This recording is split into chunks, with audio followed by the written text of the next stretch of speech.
Good evening, everyone, and today in this video we're going to be discussing this build that I've used to climb to number 1 in Chime Conflict. So here we should start off with the stats I went with. So as you can see, I went with 50 strength for the Star Kunja, which is a very nice oath. 50 fortitude for 2 to finish and reinforce, because those are very good mantras and whatnot. 25 agility for Speed Demon and Spine Cutter. 50 willpower for Underdog, and 55 charisma for Chaotic Charm and Dazing Finisher. Now, the thing with this build is that this build is mainly focused for the most M1 damage I can possibly get. Now, I feel like I might have got more Shrine of Order, but I don't want to go through that process of making the build. And so here we can look at through the equipment that I have. It's not all that important.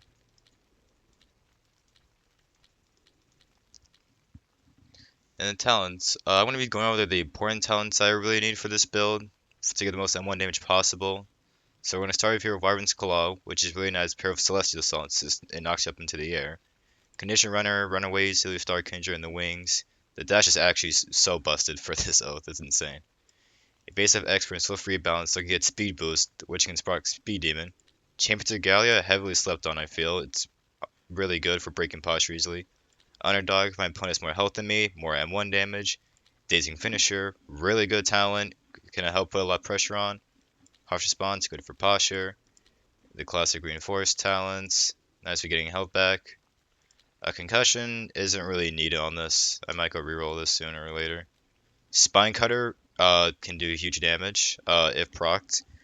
Charge Return is pretty good if fighting St. J users, because that means more M1 damage, and usually people have turn lock zones on those. But due to some nerfs with St. J, they might not be as effective anymore, but still pretty good talent.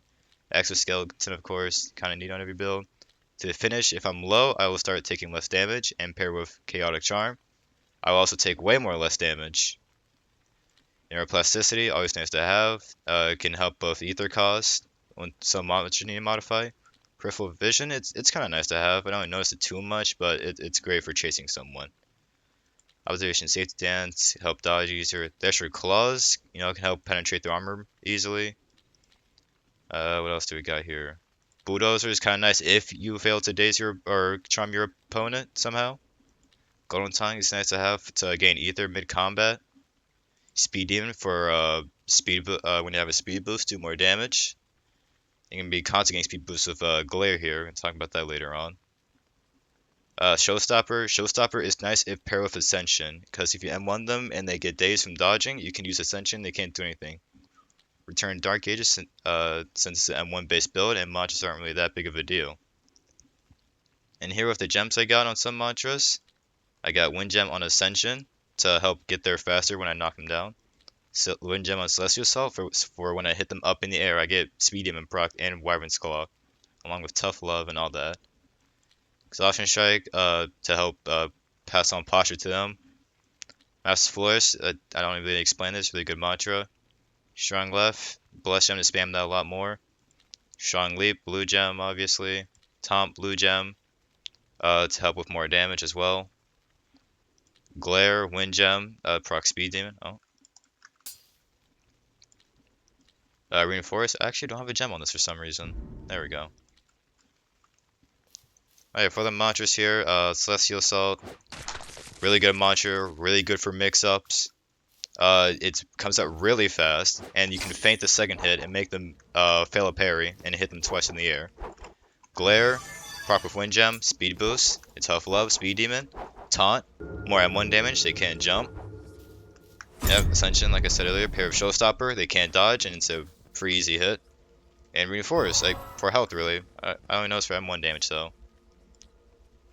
And then summary, here is what I got right now. 31 posture, 300 ether, 145 tempo, 284 sanity.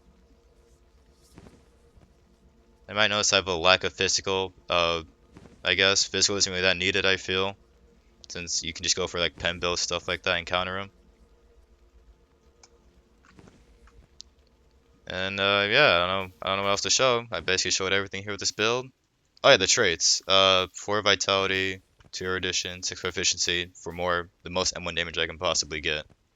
And unfortunately 97 weapon, which kind of annoys me. This might actually go well with Con if you want to use Shattered. But yeah, that's about it. So if you want to copy this build you like, I feel like I'm gonna be seeing this build a lot more in Chime. But hey, that'd be pretty cool though. So yeah, see ya.